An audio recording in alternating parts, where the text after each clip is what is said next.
to us, one of the most important parts of the culture purple are stories of empowerment.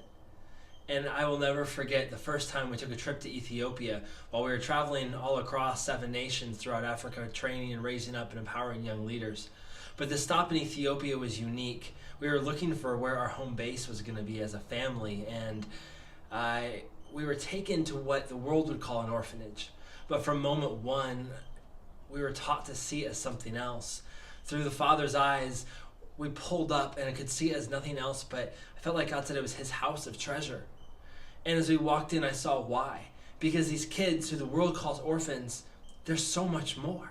And we got to enjoy and partake of who they were and dive in it and experience their hearts. And all we could think of was, how do we take that out and share it with the world? How do we help others to see that all that's inside of them, all that's stored up? So we started going there week after week just to spend time, not with an agenda, not with a training program, but just to get to know each of them. And every time we'd go in, I'd pray and I'd ask God, show us them through your perspective. Let us see who you created them to be.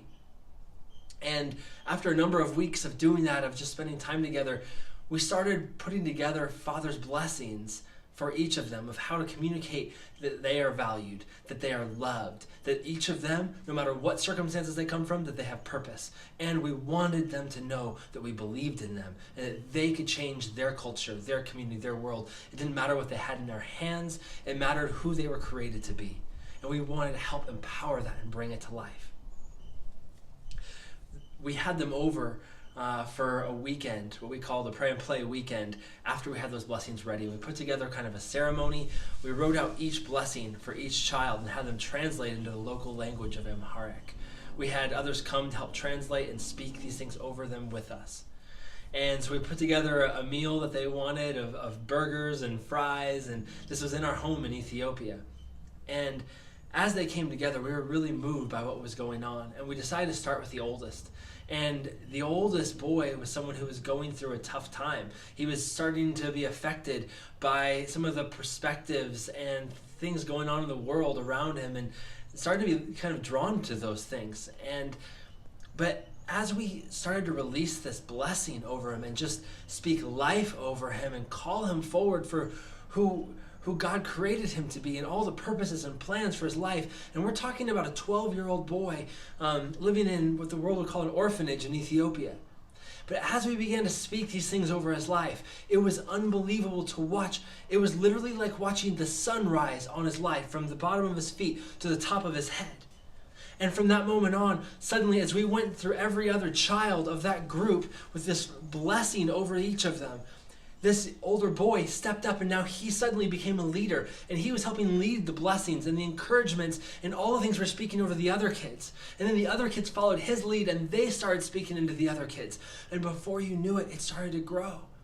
The next time we had them back to our house, a month later, we said, you know what? It's hard to believe, but there's kids on the street who have even less than you do. And so we said, what perspective do you think needs to be communicated to them?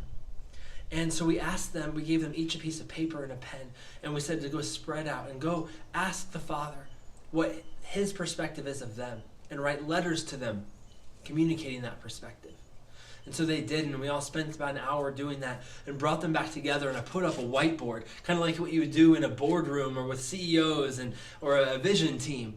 But instead of strategy, I just started asking their opinions and had a brainstorming session with who the world would call orphans. But they were already these young leaders who were coming forward, and it was the most unbelievable brainstorming session I've probably ever had in my life.